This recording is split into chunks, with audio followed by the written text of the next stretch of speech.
Olá, seja muito bem-vinda, seja muito bem-vindo à nova temporada do programa O que é Ser Brasileiro. E a gente está aqui de casa nova, você deve ter percebido já, nesse espaço incrível do Cubo Itaú, que é uma comunidade internacional que impulsiona startups das mais diversas áreas, conectando a grandes investidores e corporações. E é de conexão que a gente fala o tempo todo aqui, né, Nando? Pois é, conexão, identidade, pertencimento, histórias de vida dos empreendedores, suas culturas, valores, o que nos torna únicos, diversos e, ao mesmo tempo, parte de um todo. Afinal, o que é ser brasileiro?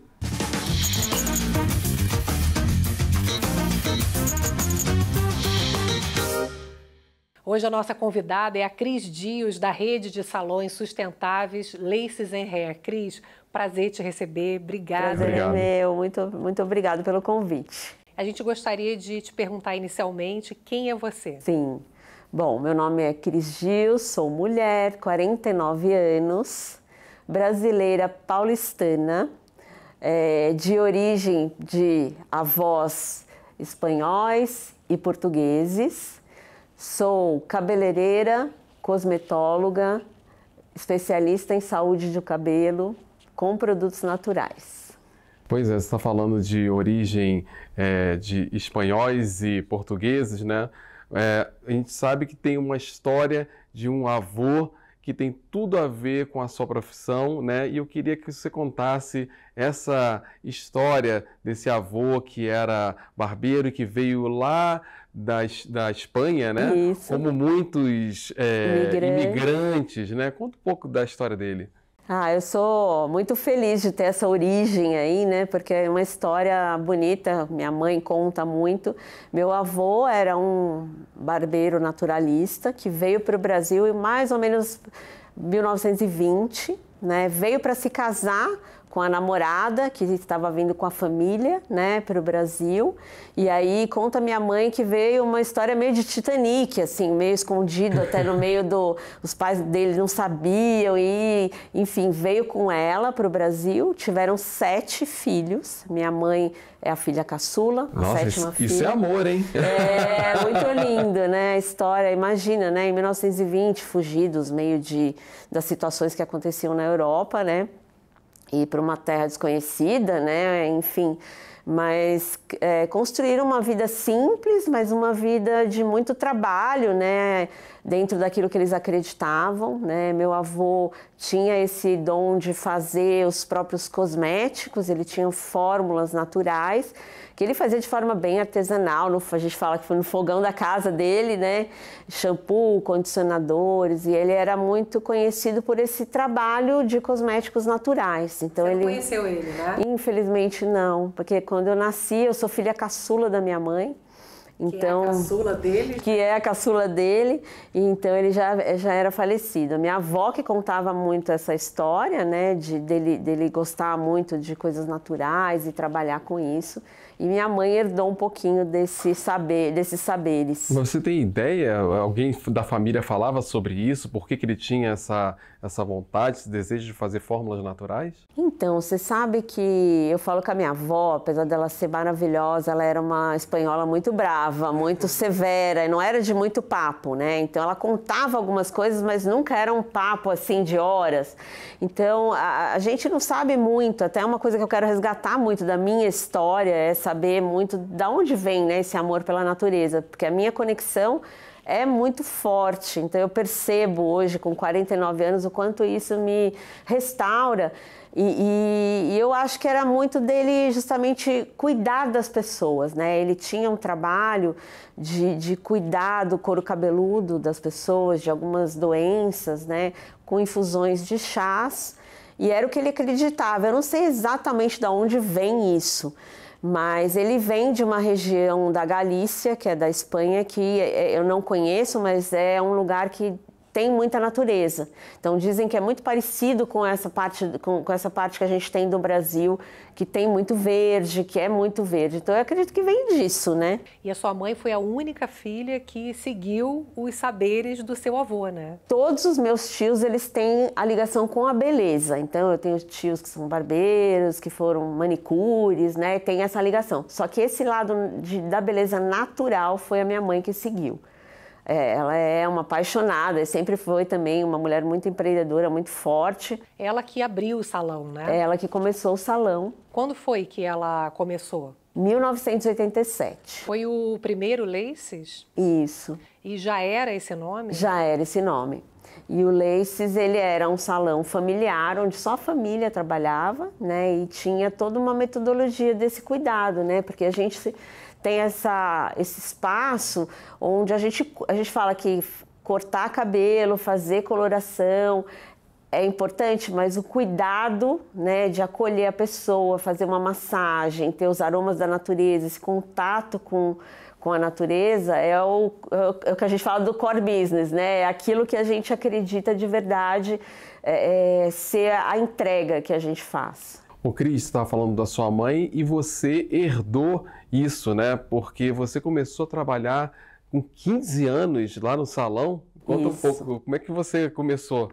Eu comecei a trabalhar, eu tinha mais ou menos uns 15 anos, então ia para a escola de manhã e à tarde eu ficava lá ajudando minha mãe a fazer tudo. Eu adorava, assim, é engraçado uma história, né? Minha mãe era uma mulher que teve 3 filhos e se separou, então teve que cuidar dessa casa muito cedo, com Mercedes Gils. Maravilhosa, uma mulher muito poderosa, realmente empoderada. Quando eu falo assim de mulher empoderada, era aquela mulher, porque é uma mulher separada, com filhos, né? Um tempo atrás, eu nasci em 73, eu sou a última filha, não era fácil, né? Então, assim, foi um grande desafio. E ela passou todo esse amor, né, que a gente tem pelo cabelo. Meus 2 irmãos também seguiram no começo muito esse caminho, mas hoje quem toca, né, todo o trabalho sou eu e toda a equipe, enfim, né, porque a gente nunca faz nada sozinho. Mas desde os 15 anos eu fazia, né, ia para a escola de manhã, fazia colégio, à tarde ajudava ela em tudo, né, desde eu falo da recepção, fechando caixa, no estoque, a lavar cabelo. Então, ela iniciou essa minha jornada na beleza. Agora, você era adolescente, né? E como é que era essa adolescente nesse momento de transformação, né? Que a nossa vida passa nessa fase de lidar com a beleza dos outros e lidar com a própria transformação da beleza. Como é que você lidava com isso? Você sabe que essa questão da beleza, a gente tem... eu vivi, né? A mulher, quando eu tinha 15 anos, era muito uma cópia de padrões, né? Eu sinto muito isso, vendo, né, de lá para trás até hoje, a gente era muito... Eu lembro muito das clientes trazerem uma foto da protagonista da novela das 8, uma capa de revista, né? Era muito um padrão. Então, era um padrão muito diferente, né? Como que aquilo te impactava? Então, você sabe que eu acho que a gente não questionava muito, né? Quando eu era adolescente, por mais que o adolescente é sempre questionador, a gente ia até a página 2 com essa questão.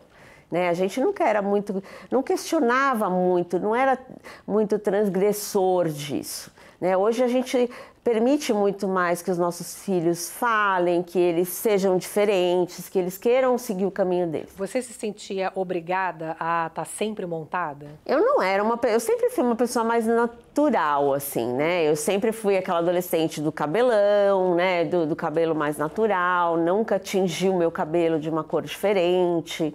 Então, assim, eu me cuidava, assim, de ter esse visual muito diferente daquelas mulheres que iam muitas vezes ser atendidas pela minha mãe, né? Então, mas porque eu me respeitava muito, não tinha a ver com isso. Mas porque também naquela época a adolescente não tingia tanto o cabelo, né? Não é como hoje. Não era moda. Não era moda. Né? Agora, você fez arquitetura, né? Pelo menos começou, né, ali a fazer arquitetura e depois mudou, né? Por que você escolheu arquitetura?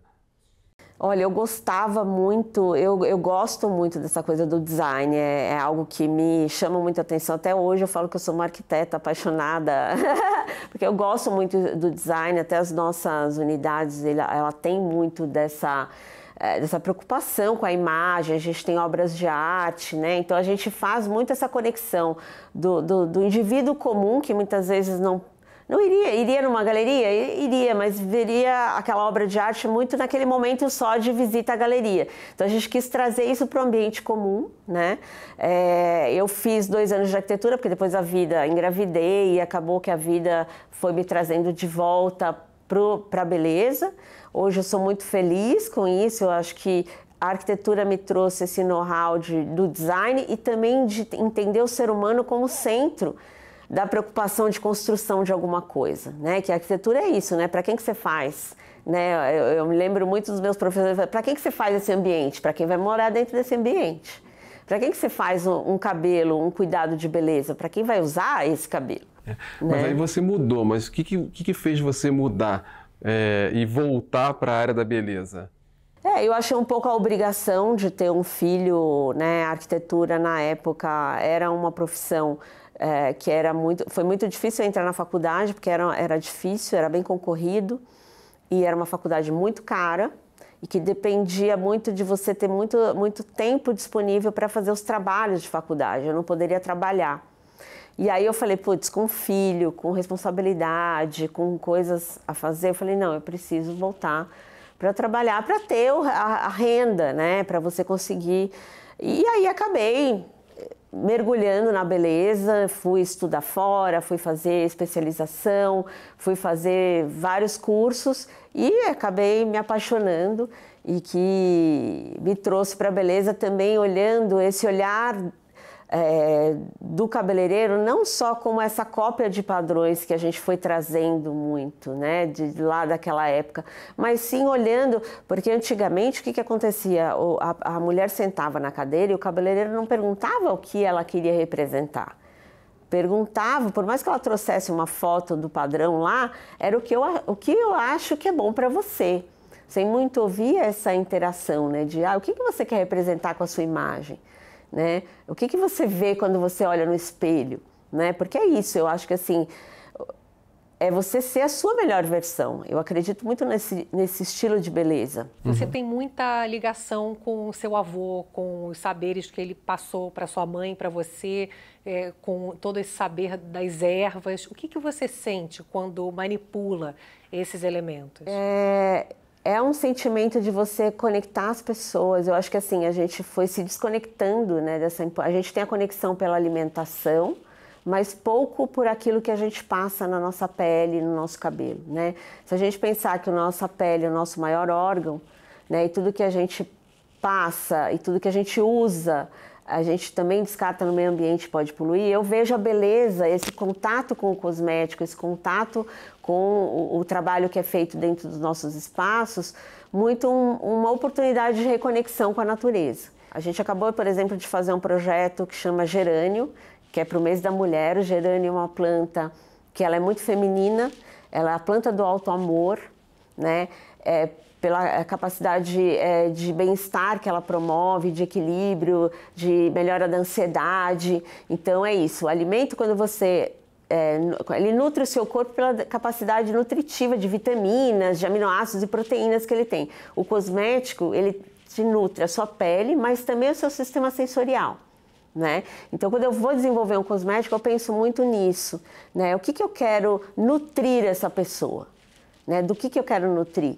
Né, de bem-estar, de baixa ansiedade, sem você ter que tomar uma pílula química para que você possa ter isso. Simplesmente quando você vai tomar um banho na sua casa, você tem esse momento de reconexão com a sua natureza, né, com a sua natureza mais profunda, onde você tem esse contato com aquele aroma que te dá bem-estar e que transforma seu momento. Então, quando eu penso num cosmético, é isso.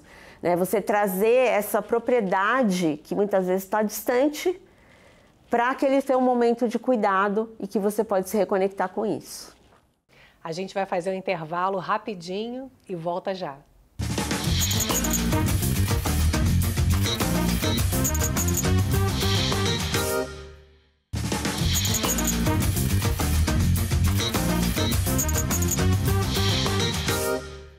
A A gente volta com a Cris Dias, do Salão Laces & Hair. Cris, você estava contando no primeiro bloco que você tem uma conexão muito forte do negócio com a natureza. Sim. E todo o ambiente ali também traz essa conexão com a natureza. Como é que você pensou os espaços? Sim. Todos os espaços são pensados muito para que as pessoas tenham o seu momento de bem-estar, né? Então, a inspiração é muito... Imagina a sua casa de campo, onde você tem aquela poltrona, onde você senta para ler um livro tranquilamente e relaxa, né? Então, cada ambiente... A gente tem todo um olhar de sustentabilidade, porque são móveis de demolição, né, são materiais de demolição, móveis que já foram usados em casas antigas, e o ambiente se torna acolhedor. Então, justamente porque o tratamento, o toque, o aroma, o ambiente traz muito essa oportunidade de reconexão, que eu acho que a gente já tem 35 anos de vida, mas hoje é fundamental, né? A gente... é muito diferente de um salão normal, Sim. né? Tem muita luz, tem muita planta. Exato, são em média 1.200 plantas, né? A gente usa bastante a luz natural, por uma questão de sustentabilidade, justamente para que você não tenha que usar tanta energia. E as plantas também têm essa questão de você usar menos ar-condicionado, então você consegue manter a temperatura numa temperatura que não gasta tanto ar-condicionado, energia, né, no caso, e todo o ambiente, né? Então a gente tem essa conexão com as plantas, com a luz, com todo esse processo para que as pessoas se sintam confortáveis, acolhidas, que tem esse propósito um pouco da arquitetura. Eu nunca tinha nem pensado muito nisso, mas é verdade, né? Essa conexão de você o ser humano ser o centro ali desse movimento, de você estar bem com você mesmo. Você participou no final do ano passado da COP27, né? Você está falando da sustentabilidade. Eu queria que você falasse um pouco sobre a importância disso num mundo que a gente está vivendo impactos globais muito fortes, né? E a gente ter empresas que cada vez mais se preocupem com isso é fundamental. Fala um pouco sobre isso. O ano passado fomos convidados para fazer 3 palestras na COP, nessa maior conferência do clima, né? Que a ONU organiza todos os anos, cada hora num país, para contar o que a gente faz na prática, porque a diferença normalmente esses lugares na COP são chefes de Estado, grandes empresas. A gente, como empresa média, né, estar lá contando o que você faz na prática, eu acho que conecta esse nosso consumidor, esse nosso colaborador, as pontas, né, do indivíduo ali comum, né, que vai fazendo esse dia a dia e que, se tiver mais consciência, ajuda nesse momento tão importante, né, que o Brasil está vivendo. O Brasil tem uma grande responsabilidade pelo tamanho que ele pela capacidade de biodiversidade que a gente tem, pelo próprio brasileiro, né, pelo próprio momento que a gente está. E você lembrou muito do seu avô quando você esteve ali? Você sabe que é engraçado, né? Porque a gente lá até se emocionou muitas vezes, porque a gente, assim, vem de uma família muito simples, né? De imigrantes, de pessoas simples mesmo. Eu falo que eu não tenho vergonha de falar isso, que eu, na minha casa, minha mãe era uma mulher que se separou e tinha 3 filhos, e a gente tinha um cômodo a minha casa, um quarto, uma sala e uma cozinha. E morava meu primo, minha tia, nós 3, era uma confusão aquilo, né? Mas a gente sempre fomos pessoas muito determinadas a ganhar a vida e construir isso, né? Então, é muito legal para todas as pessoas pensarem, né, que hoje a gente às vezes vê o Laces né, em crescimento, sendo uma empresa que está evoluindo, que foi para a COP27, por exemplo, contar essa história de sustentabilidade, mas que, assim, quando a gente vai construindo o seu dia a dia, né, dentro de um caminho, de um objetivo, você consegue chegar, né? É trabalho, não existe, né, empresa sem você fazer, não existe fim se você não tem uma jornada determinada. Então, eu acho que isso é muito importante. Em falar nisso, 8 salões, linha de produtos naturais, qual é o futuro? Olha, o futuro hoje a gente tem projeto que já tem alguns caminhos já feitos, que é o projeto Bioma, né? O Laces é um spa do cabelo desde 87, levando a oportunidade de você cuidar da beleza de forma mais consciente. Então a gente fala que a gente é um ecossistema de beleza, onde você tem uma fábrica que produz produtos conscientes, desde 2008, certificada orgânica. Vocês produzem tudo que vocês oferecem? Tudo que a gente prepara, né? Tudo que a gente oferece. Para uso interno e para o consumidor,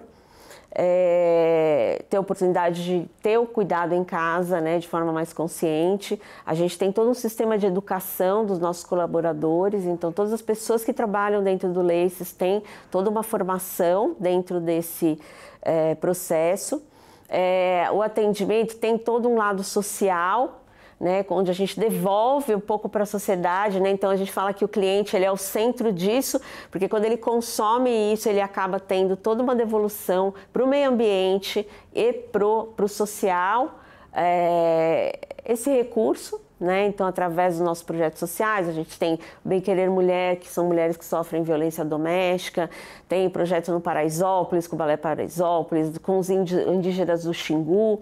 Então, uma forma de devolver para a sociedade um pouco do que a gente recebe do universo, né? E tudo isso muito para o futuro que a gente quer é levar isso de uma forma democrática para mais lugares. Então, a gente tem um projeto que chama Bioma, que é um projeto de conversão de salões. Então, atores, pessoas que já têm salões e que gostam desse olhar de sustentabilidade, de clean beauty, de slow beauty, de consumo consciente, a começar a trabalhar até a oportunidade de trabalhar com produtos conscientes. Então, você pega um salão que trabalha com as marcas químicas e converte para marcas naturais. Cris, que herança seu avô e sua mãe deixaram para você? Eu acho que esse amor pela natureza é uma herança, é uma semente que a gente nem tem muita consciência de onde foi plantada, mas ela é tão forte, tem uma raiz tão forte, que eu acho que ela é muito profunda e que faz aguentar, porque assim, ser empreendedor no Brasil não é muito fácil, né? São muitos desafios, mas ao mesmo tempo a gente tem tanta certeza de que essa é a missão, de que esse é o caminho, né, para o futuro, porque não dá mais para a gente ganhar dinheiro. Eu falo que o consumo ele é um ato político. A energia, da onde você coloca a energia do dinheiro, né? Aonde você coloca, em que empresas você coloca a energia desse seu dinheiro, é o que você vai levar para o futuro. Então não dá mais para a gente não se preocupar de onde vem aquele produto, como ele foi feito. Ele usa trabalho escravo, ele não usa, aquele ingrediente vai poluir na hora que eu for tomar meu banho, delícia, faz muita espuma, mas a hora que vai para o ralo, para onde vai? Então acho que é isso, essa semente da natureza, de respeito à natureza, de valor à natureza, foi algo que minha mãe e meu avô deixou dentro de mim. Cris, para você, o que é ser brasileiro? Nossa, ser brasileiro é ser uma pessoa alegre, feliz, diversa, mas muito mais do que isso. Eu acho que é ser resultado de 6 biomas, né, de estar nessa terra não só para usá-la, mas para preservá-la, para respeitar a nossa capacidade de água, nossa capacidade de fauna e flora que a gente tem e conseguir usar isso como a gente usa a nossa alegria, a nossa diversidade e o nosso jeito de ser, que é único no mundo, né? Que é esse jeito alegre, que tudo a gente dá um jeito, a gente faz diferente, faz de forma única. Cris, muito obrigada por ter vindo, por ter contagiado a gente com a sua boa energia. Muito bom. Eu que agradeço e parabéns por esse projeto tão lindo, porque eu acho que é o que falta no brasileiro, é muito você se empoderar, né, de ser esse ser único e não só ficar olhando para fora e achar que o que é de fora é mais legal. Não, a gente é muito legal. Isso aí. Você é muito legal. Obrigada. E olha, muito obrigada a você que está sempre aqui com a gente, agora na segunda temporada do Que é Ser Brasileiro no Cubo Itaú. Até o próximo.